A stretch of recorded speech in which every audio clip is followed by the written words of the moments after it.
तो दोस्तों मैं आपको बता दूं कि ये जो स्क्रूटनी का प्रोसेस होता है वो एसएससी कंप्लीट नहीं करती है। इसमें ना एसएससी का हेडक्वार्टर कुछ करता है, ना इसमें एसएससी की रीजनल ऑफिस कुछ करती है। ये जो स्क्रूटनी होती है वो यूज़र डिपार्टमेंट कंडक्ट कराता है। जी हाँ, स्क्रूटनी का प्रोसेस यूज़र डिपार्टमेंट कंडक्ट कराता है, ना कि एसएससी की ऑफिस।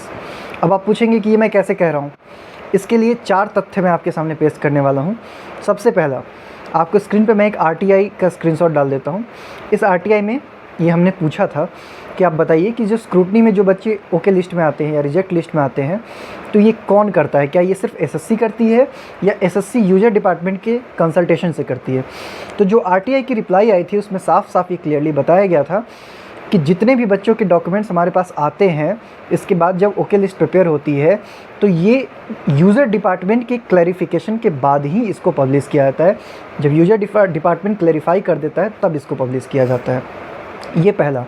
दूसरा तथ्य ये है, जब आप रीजनल वेबसाइट्स खंगालने शुरू करेंगे, वहाँ पे कुछ पुराने रिजेक्शन लिस्ट आप देखेंगे, तो वहाँ पे कुछ बच्चों के जो रिजेक्शन लिस्ट है उसमें जो रीज़न ऑफ रिजेक्शन दिया हुआ है उसमें ये कहीं कहीं ये लिखा हुआ है साफ साफ, उसका भी एक स्क्रीनशॉट मैं डाल देता हूँ।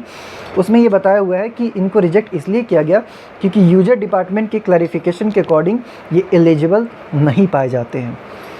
इसके अलावा तीसरा, जब हमारा डॉक्यूमेंट वेरिफिकेशन हो रहा था 18 जनवरी 2020 को, लगभग हमारे पोस्ट कोड में वहाँ पे 13-14 लोग प्रेजेंट थे जो डॉक्यूमेंट वेरिफिकेशन दे रहे थे। तो वहाँ पे एक सर थे ऑफिसर, एक मैम थी। उनसे भी हमने डिस्कस किया था कि सर जो हमारा स्क्रूटनी होता है वो कंडक्ट कौन कराता है? तो उन्होंने साफ साफ दोनों लोगों ने ये कहा था कि इसमें हमारा कोई रोल नहीं होता है। आपके जो डॉक्यूमेंट्स आते हैं वो सीधा सीधा हम यूज़र डिपार्टमेंट को भेज देते हैं। यूज़र डिपार्टमेंट फिर वहाँ से फ़िल्टर करके अपना रिपोर्ट हमें सौंपती है, अपनी क्लैरिफिकेशन रिपोर्ट सौंपती है। फिर उसके बाद हम ओके लिस्ट पब्लिश करते हैं। क्योंकि एसएससी में जो हमारे ऑफिसर्स हैं उनको नहीं पता है ना कि कौन सी डिग्री, कौन सी डिप्लोमा, कौन से सर्टिफिकेट को यहाँ पे वैलिड माना जा सकता है, कौन से इंस्टीट्यूशंस के सर्टिफिकेट को वैलिड माना जा सकता है, किस टाइप का सर्टिफिकेट हो तभी हम माने या उनको हम रिजेक्ट करें। तो ये सब डिसीजन एसएससी नहीं ले सकती है, ये यूजर डिपार्टमेंट को ही पता होता है। ये तीसरा तथ्य था।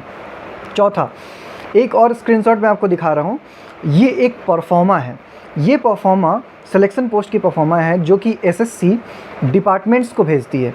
डिपार्टमेंट को ये परफॉर्मा में अपना स्टेटमेंट देना होता है और उन्हें ये बताना होता है कि हमारा यूजर डिपार्टमेंट एक ऑफिसर जो कि अंडर सेक्रेटरी लेवल का होगा या उनके इक्विवेलेंट लेवल का होगा, उनको हम स्क्रूटनी के लिए अपॉइंट करते हैं, जो एसएससी के साथ मिलके बच्चों की स्क्रूटनी करेगी और उनका जो डिसीजन होगा वही फाइनल डिसीजन होगा। तो दोस्तों इन सारे तथ्यों से ये पता चलता है कि जो हमारा स्क्रूटनी होता है उसका जो रिजल्ट आता है ओके लिस्ट, वो यूजर डिपार्टमेंट प्रिपेयर करता है, ना कि एसएससी ऑफिस।